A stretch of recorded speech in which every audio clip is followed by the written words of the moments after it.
la hija del terrateniente, de nombre Elvira, era conocida por su belleza, pero también por su noble corazón. A menudo ayudaba en secreto a las familias más necesitadas, llevándoles comida o medicamentos sin que su padre lo supiera. El joven de quien se había enamorado, Andrés, trabajaba como profesor en una escuela del pueblo, y fue en esos encuentros clandestinos donde ambos se conocieron y comenzaron a compartir su amor en secreto. Elvira y Andrés se veían al caer la noche, cuando el sol se ocultaba tras las montañas, y el cielo andino se teñía de colores rojos y naranjas. Se encontraban en una pequeña cabaña abandonada, lejos de la hacienda, donde podían hablar de sus sueños de libertad, lejos de las ataduras que ambos sentían. Pero como sucede en los pueblos pequeños, los secretos no se guardan para siempre. Una noche, uno de los capataces del terrateniente los vio juntos, temeroso de las represalias. Corrió a contarle todo al padre de Elvira. Al enterarse, el terrateniente montó en cólera. No solo se sintió traicionado por su propia hija, sino que vio en esa relación un desafío a su autoridad. Decidido a terminar con el noviazgo, mandó llamar a Andrés y lo mandó a encarcelar.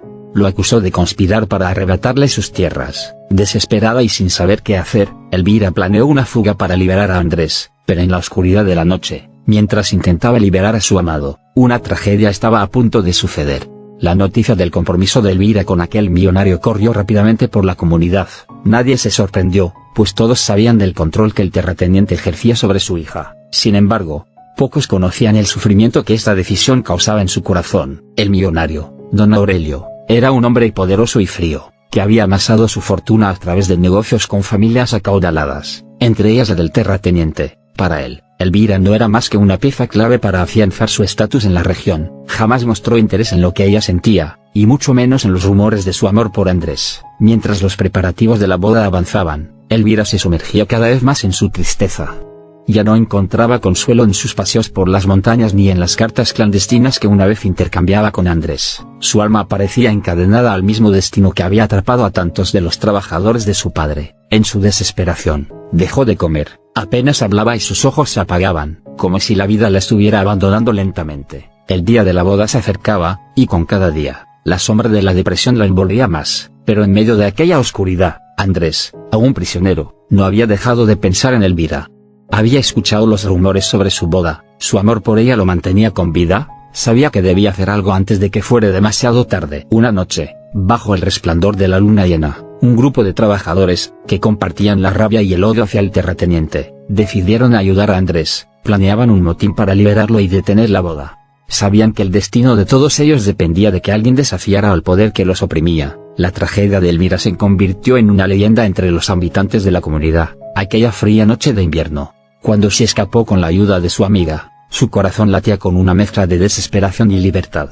Se vestía con el traje más hermoso que tenía, un símbolo de lo que había perdido, sus sueños, su amor y su vida bajo el yugo de su padre. Elvira sabía que no tenía muchas opciones, y aunque huir parecía una solución temporal, el peso de su tristeza la empujaba hacia un final inevitable. Al llegar al puente, miró las aguas oscuras del río que corría con furia.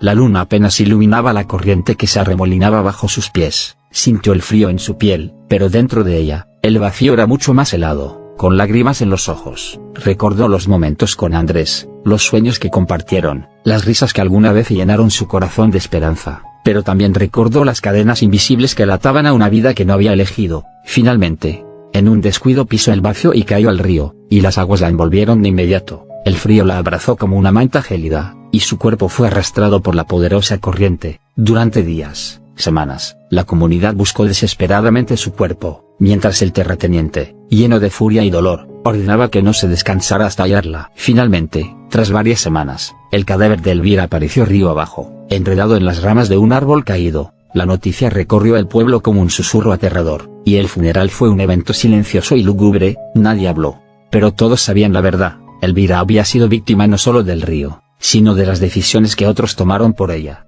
El padre de Elvira, devastado por la pérdida, nunca volvió a ser el mismo. Su poder sobre la comunidad se debilitó, pues los lugareños comenzaron a ver su tragedia como un símbolo de la crueldad y la tiranía que había ejercido durante tantos años.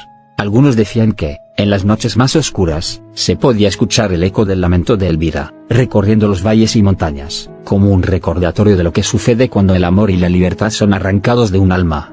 La desaparición de la empleada, Rosa, se convirtió en un oscuro capítulo en la historia del terrateniente y en la vida de la comunidad. Rosa, siendo amiga cercana de Elvira, no solo había compartido sus secretos y temores, sino que también fue quien le permitió escapar aquella trágica noche, cuando se descubrió que había ayudado a la joven. El terrateniente, consumido por la ira y el dolor, la culpó por la muerte de su hija. Los gritos de Rosa resonaban por la hacienda, mientras el terrateniente la maltrataba, exigiéndole respuestas y cargándola de una culpa que no le pertenecía. Durante días fue confinada en una pequeña habitación oscura, sin comida ni agua suficiente, sometida a horribles castigos físicos y psicológicos. Poco a poco, Rosa fue desapareciendo de la vista de los demás empleados. Algunos decían que el terrateniente la había encerrado en algún lugar secreto de la hacienda, mientras otros temían lo peor. Una mañana, cuando todos los trabajadores se preparaban para sus labores, notaron que Rosa ya no estaba en su habitación. El terrateniente, con su habitual frialdad, anunció que ella había huido. Temerosa de las repercusiones por su traición, afirmó que no sabía a dónde había ido, pero su tono indiferente y sus ojos sombríos dejaron a muchos con dudas. En el pueblo, comenzaron a correr rumores. Nadie creía realmente que Rosa hubiera huido, pues sabían que ella no habría abandonado a su familia sin despedirse. Las especulaciones crecieron, y algunos vecinos afirmaban haber visto al terrateniente salir de la hacienda en medio de la noche, dirigiéndose hacia las tierras más alejadas, donde pocos se atrevían a ir. Con el paso de los días, las sospechas se convirtieron en certezas para la gente del pueblo. Se decía en voz baja que el terrateniente tenía algo que ver con la desaparición de Rosa, para silenciar cualquier testimonio de lo ocurrido con Elvira, pero el miedo hacia él era tan profundo que nadie se atrevió a hacer preguntas ni a investigar más allá de los rumores. La desaparición de Rosa se sumó al dolor y a la rabia acumulada entre los lugareños. Los trabajadores, aunque vivían con temor, empezaron a perder el respeto que alguna vez le tuvieron al terrateniente. A partir de ese momento, la hacienda se envolvió en una atmósfera sombría y pesada, llena de secretos oscuros que, aunque no se hablaban, estaban presentes en cada rincón. Cuentan que, durante las noches más frías, el viento traía con él el sonido de una voz suave y lastimera, que algunos creían que era el espíritu de Rosa, buscando justicia, o tal vez el de Elvira, llamando desde el más allá por su amiga perdida. Con el paso del tiempo, el terrateniente, aquel hombre temido y odiado por muchos, sucumbió a la vejez. Su poder y su vida terminaron en soledad, y su fallecimiento no fue llorado por la comunidad.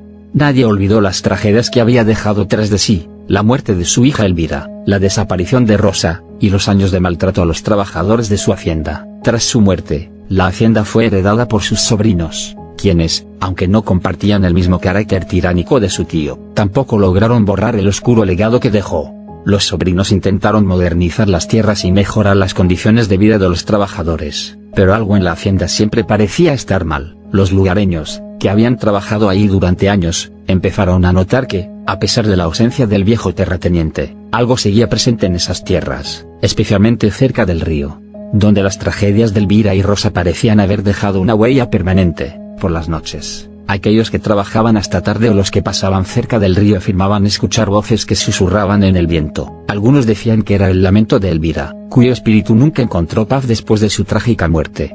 Otros juraban haber escuchado el llanto de Rosa, aún pidiendo justicia por lo que le hicieron. Cerca del río, en el lugar donde hallaron el cuerpo de Elvira, los lugareños colocaron una enorme cruz en su memoria. Cada año, las familias más antiguas del pueblo dejaban flores frescas a sus pies, como una ofrenda de respeto y arrepentimiento por no haber hecho más por ella en vida. Esa cruz, con el tiempo, se convirtió en un lugar sagrado para la comunidad, un recordatorio del dolor y las injusticias sufridas. Los sobrinos del terrateniente, aunque respetaban las costumbres del pueblo, no podían evitar sentir una inquietud constante. La hacienda parecía estar viva, como si los fantasmas del pasado nunca la hubieran abandonado. Algunas noches, los trabajadores hablaban de sombras que se movían cerca del río, o de figuras que aparecían entre los árboles. Aunque la comunidad intentó seguir adelante, las historias de la hacienda y sus espíritus nunca desaparecieron. Aquellas voces en el viento, los susurros del río, y la cruz cubierta de flores eran un recordatorio constante de que algunas heridas nunca sanan por completo, y que las injusticias del pasado pueden seguir resonando por generaciones.